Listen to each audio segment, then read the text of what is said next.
Selamat pagi, Assalamualaikum warahmatullahi wabarakatuh. Perkenalkan, saya Nuridina Mawadah, mahasiswa terbimbing dari Ibu Widya Paramita, SE, MSc, PhD. Pada kesempatan ini, saya akan mempresentasikan tesis penelitian saya dengan judul menguji pengaruh penguatan keuangan pada niat perilaku donasi kembali secara daring. Terdapat 5 bagian yang akan saya sampaikan. Yang pertama, latar belakang, kedua, landasan teori dan hipotesis, ketiga, metode penelitian, dan yang keempat, pembahasan dan yang terakhir, kesimpulan. Yang pertama, latar belakang. Penelitian ini berangkat dari skandal penyelewengan dana yang ada di Indonesia dan perolehan penghargaan oleh Indonesia pada 2018 dan 2021 bahwa Indonesia ini merupakan negara paling dermawan di dunia. Perolehan penghargaan ini menyeratkan bahwa perilaku donasi daring di Indonesia itu semakin meningkat. Kemudian peran teknologi komunikasi dan informasi juga turut menggeser perilaku berdonasi dari konvensional menjadi digital, yang mana dibuktikan dengan berkembangnya berbagai platform badan amal daring. Terdapat 106 platform lembaga amal di Indonesia yang dibentuk dari berbagai bidang, baik itu media, perusahaan, keluarga, dan independen. Di sisi lain, data statistik juga menunjukkan bahwa perolehan donasi secara daring itu meningkat mencapai 72% saat pandemi COVID 2019. Nah, dalam hal ini, perilaku berdonasi itu memiliki hubungan yang erat dengan kepercayaan, sehingga kepercayaan itu dianggap sebagai prasyarat utama dalam berdonasi. Namun, kepercayaan ini bersifat sensitif, sehingga mudah rusak oleh beberapa hal, seperti halnya skandal yang baru-baru terjadi di Indonesia yang dilakukan oleh Aksi Cepat Tanggap atau ACT. Nah, skandal semacam itu tentu akan mempengaruhi kepercayaan donatur dalam berdonasi dan berpotensi mengurangi pendapatan donasi di masa depan. Nah, untuk meminimalisir dampak yang ditimbulkan dari hal tersebut, maka perlu adanya upaya untuk membangun kembali kepercayaan, seperti memperkuat regulasi, mengoptimalkan kualitas konten, penggunaan selebriti, dan menunjukkan kinerja yang konsisten. Dalam penelitiannya, Foley itu menunjukkan bahwa kepercayaan itu dapat dibangun melalui 3 hal. Yang pertama, kompetensi, kebajikan, dan integritas. Dan ketiga hal ini itu dapat dilihat dari proses akuntabilitas dan transparansi perusahaan tersebut. Nah, akuntabilitas dan transparansi oleh perusahaan itu dapat diwujudkan atau dapat dilihat melalui aktivitas pengungkapan keuangan mereka. Selanjutnya yaitu rumusan masalah. Penelitian ini mengisi kesenjangan masalah dalam beberapa hal. Yang pertama itu ketidakseragaman hasil penelitian terdahulu. Nah, Farwell dalam penelitiannya itu menunjukkan bahwa penguatan keuangan itu diprediksikan sebagai salah satu cara yang efektif untuk membangun kembali kepercayaan dan meningkatkan keinginan berdonasi. Hal ini juga didukung oleh argumentasi dari anggota legislatif di Indonesia bahwa uh, peraturan tentang donasi itu perlu direvisi karena sudah tidak relevan lagi. Hal ini dikarenakan mereka tidak secara langsung memberikan mandat terkait akuntabilitas dan transparansi. Namun undang-undang tersebut hanya mengatur terkait pencabutan izin dan pencabutan izin dan izin operasional seperti itu. Kemudian dalam penelitiannya, Fornex dan Weimer dan Guo eh, itu menunjukkan bahwa hal yang sebaliknya, bahwa penguatan keuangan itu justru berpotensi menghambat kepercayaan. Nah, hasil penelitian ini juga didukung oleh hasil statistik yang di Indonesia bahwa pada 2023 itu malah donasi itu semakin meningkat bahkan setelah adanya apa namanya skandal ACT tersebut seperti itu. Nah, kemudian penelitian ini juga mencoba untuk mengisi kesenjangan penelitian terdahulu bahwa pengukuran keuangan itu dapat meningkatkan persepsi reputasi dan kepercayaan pada minat untuk berdonasi. Kemudian dalam proses pengambilan keputusan, donatur itu juga dipengaruhi oleh karakteristik pribadi seperti motivasi epistemik. Nah, maka oleh karena itu penelitian ini mencoba untuk menguji peran motivasi epistemik dalam perilaku berdonasi. Kemudian untuk penggunaan teori, penelitian ini mencoba melihat dengan pendekatan lensa teori kognitif sosial oleh Albert Bandura 1986. Pada penelitian terdahulu, dalam berdonasi itu banyak menggunakan teori TPB. Namun karena dalam penelitian ini TPB belum mampu menjelaskan aspek kontekstual, yaitu aspek pengungkapan keuangan dan karakteristik pribadi yaitu motivasi epistemik, maka penelitian ini mencoba untuk menggunakan lensa teori kognitif sosial. Selanjutnya tujuan penelitian. Eh, Penelitian ini memiliki 3 tujuan utama. Yang pertama, menguji pengaruh pengungkapan keuangan pada niat berakumulasi kembali. Dan yang kedua, menguji pengaruh pengungkapan keuangan pada niat berakumulasi kembali melalui reputasi organisasi laba dan kepercayaan secara berurutan. Dan yang ketiga, menguji pengaruh motivasi epistemik sebagai moderasi antara pengungkapan keuangan pada niat berakumulasi kembali melalui reputasi organisasi laba dan kepercayaan. Selanjutnya teori dan pengembangan hipotesis. Penelitian ini menggunakan teori kognitif sosial oleh Albert Bandura 1986. Teori ini pertama kali dikembangkan pada 1940-an. Nah, sebagai teori pembelajaran dan teori imitasi. Kemudian pada 1986, Albert Bandura ini mengadaptasi teori pembelajaran sosial menjadi teori kognitif sosial dengan mengintegrasikan beberapa faktor seperti kognitif dan afektif atau perasaan. Kemudian kedua interaksi yaitu sosial dan kognitif ini dianggap sebagai penentu perilaku. Dengan demikian sudah menjadi ciri utama dari teori kognitif sosial yaitu atau yang disebut sebagai reciprocal determinism atau determinisme timbal balik. Nah, seperti yang dilihat di sini faktor lingkungan, faktor pribadi, dan faktor perilaku itu saling mempengaruhi satu dengan yang lain. Nah, untuk interaksi teori dalam penelitian ini yaitu pengungkapan keuangan itu sebagai faktor lingkungan yang dianggap sebagai tahap awal individu membentuk kognitif. Sementara reputasi dan kepercayaan itu diasumsikan sebagai faktor pribadi yang juga dipengaruhi oleh faktor lingkungan. Nah, yang kemudian faktor pribadi ini akan mendorong faktor perilaku, yaitu niat berakumulasi kembali secara daring. Nah, untuk motivasi epistemik sebagai karakteristik pribadi juga diasumsikan sebagai faktor pribadi yang memperkuat keinginan individu untuk berdonasi. Kemudian pengembangan hipotesis. Terdapat 3 hipotesis yang diajukan dalam penelitian ini. Yang pertama yaitu pengungkapan keuangan berpengaruh positif pada niat pelaku berdonasi kembali. Dan hipotesis yang kedua yaitu pengungkapan keuangan berpengaruh positif pada niat pelaku berdonasi kembali melalui reputasi organisasi laba dan kepercayaan. Dan yang ketiga yaitu motivasi epistemik tinggi berpengaruh positif antara pengungkapan keuangan pada niat berlaku berdonasi kembali melalui reputasi organisasi nirlaba dan kepercayaan. Nah, ini berikut adalah model penelitian atau model konseptual yang saya ajukan dalam penelitian. Selanjutnya, metode penelitian. Untuk desain penelitian ini menggunakan paradigma positive science, social science, atau PSS dengan pendekatan kuantitatif berbasis survei. Nah, untuk pengumpulan data yaitu dilakukan pengumpulan data yang dilakukan dengan cross-sectional dengan unit analisis individu. Untuk populasi dan sampel, yaitu menggunakan teknik pengambilan sampel non-probability sampling dengan kriteria umur di atas 17 tahun dan pernah berdonasi secara daring minimal 6 bulan terakhir. Nah, untuk total sampel minimal yang digunakan dalam ini yaitu 100 dengan rasio 20:1. Nah, untuk jenis data dan teknik pengumpulan data, yaitu menggunakan data primer yang diperoleh dari angka Google Formulir dan website Kuda.id. Dan untuk skala yang digunakan yaitu menggunakan skala Likert 1-5. Untuk uji validitas, penelitian ini menggunakan 3 uji validitas. Yang pertama validitas wajah, validitas konten, dan validitas konsep. Nah, untuk validitas konsep ini ditempuh dengan validitas konvergen melalui analisis faktor yang dilihat dari nilai loading faktor yang harus lebih dari 0,5. Nah, untuk reliabilitas yaitu menggunakan kelompok alfa dengan nilai signifikansi yaitu harus lebih dari 0,7. Kemudian untuk teknik analisis data dan uji hipotesis, untuk teknik analisis data menggunakan alat analisis IBM SPSS 25 dengan proses tambahan yaitu proses makro. Nah, untuk menguji hipotesis, terdapat 2 arah yang diuji dalam penelitian ini yaitu mediasi dan mediasi yang dimoderasi. Nah, untuk mediasi yaitu menggunakan model 6 oleh Hayes yang menguji arah langsung dan tidak langsung. Untuk arah langsungnya X langsung ke Y, sedangkan arah tidak langsung yaitu X ke Y melalui M1 dan M2. Dan untuk mediasi yang dimoderasi menggunakan model 83 yang menguji W atau moderasi pada X ke Y melalui M1 dan M2. Selanjutnya yaitu hasil penelitian.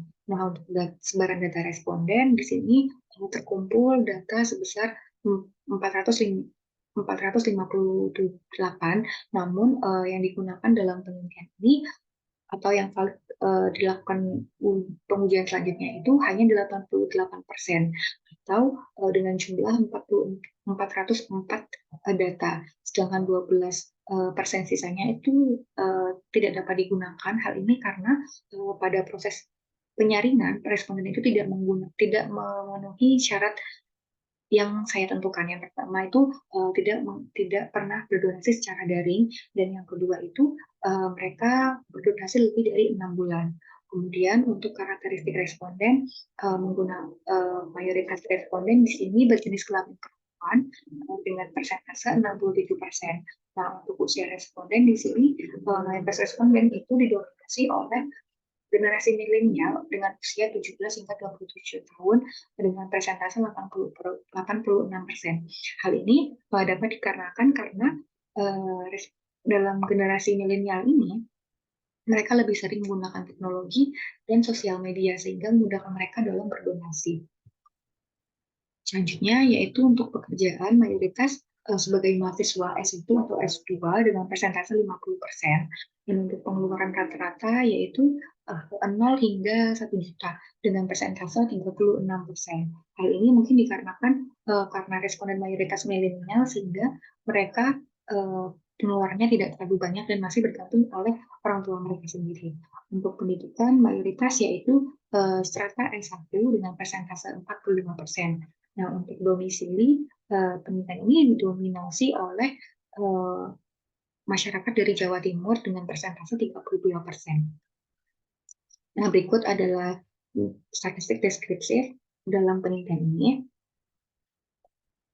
Selanjutnya, uji validitas. Nah, seperti yang dipaparkan pada metode penelitian, penelitian ini menggunakan 3 tahapan uji validitas. Yang pertama uji validitas muka, yang kedua uji validitas konten, dan yang ketiga itu uji validitas konstruk.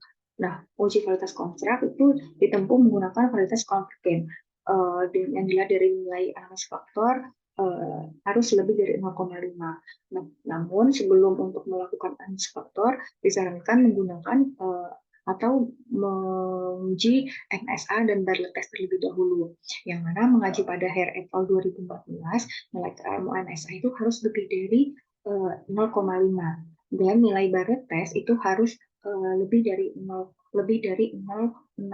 harus lebih kecil dari 0,05, yang mana dilihat dari nilai signifikansinya.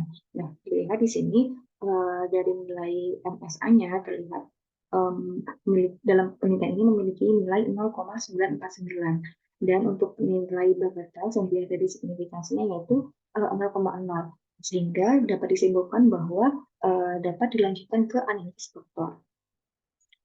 Berikut adalah tabel analisis faktor untuk validitas konvergen dalam penelitian ini. Jika diperhatikan, di sini terdapat 3 item pada niat berlaku donasi kembali yang tidak lengkap. Hal ini dikarenakan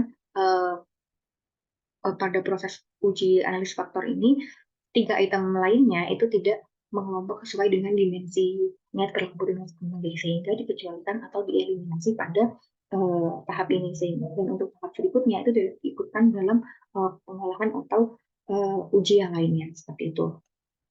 Nah, di sini adalah tabel eliminasi indikator penelitian. Terlihat seperti yang sudah saya katakan bahwa pada variabel niat berlaku donasi kembali terdapat 3 item yang tidak diikutsertakan atau dikecualikan.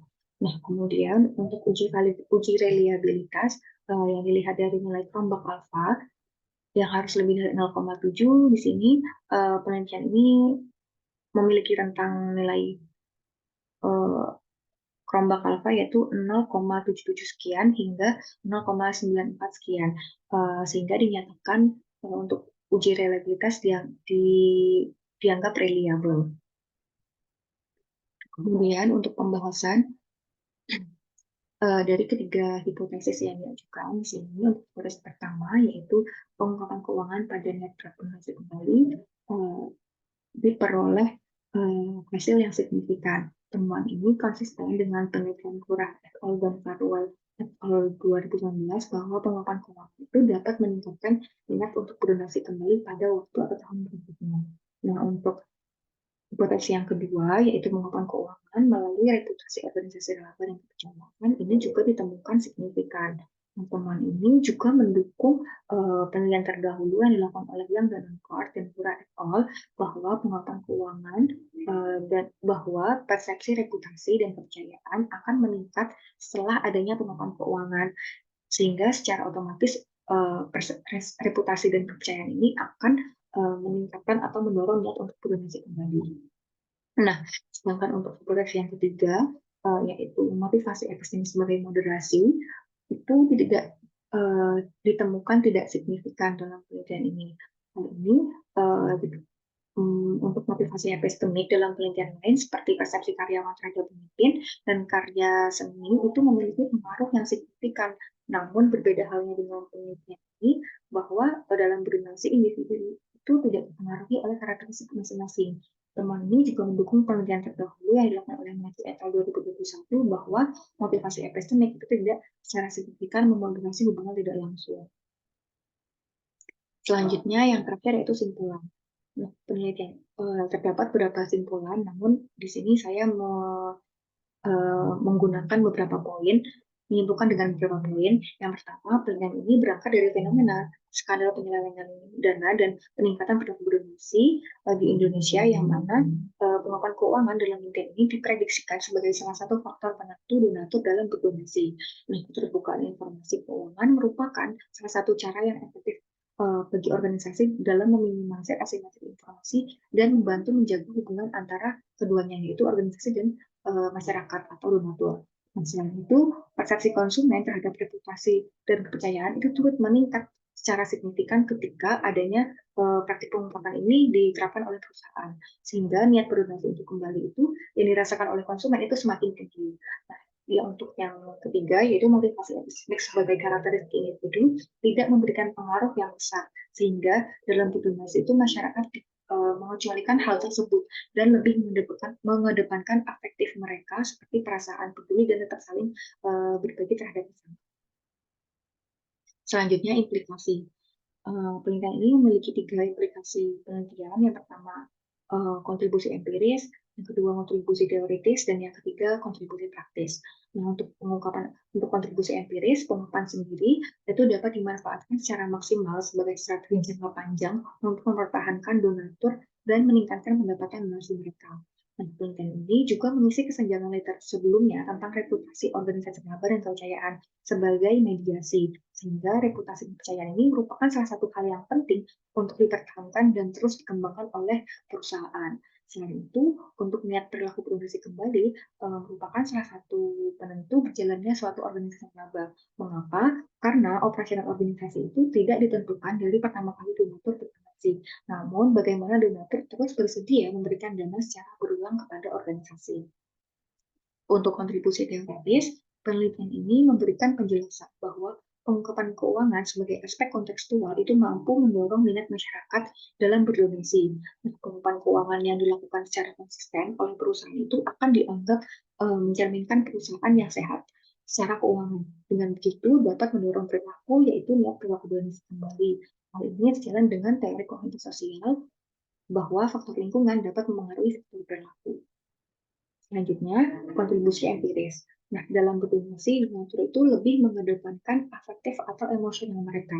Dengan ini, manajer cukup fokus bagaimana mereka ini mengupayakan atau membangkitkan efektif donatur secara maksimal, sehingga membentuk keterikatan atau kesediaan mereka dalam berdonasi, baik donasi pertama kali maupun donasi secara berulang. Nah, terdapat beberapa cara yang dapat dilakukan oleh organisasi, seperti melibatkan selebriti dan penerapan konten yang menyentuh untuk donatur seperti itu. Yang terakhir yaitu keterbatasan dan saran penelitian. Yang pertama, secara geografis, penelitian ini belum sepenuhnya menjangkau responden yang mewakili populasi di seluruh Indonesia.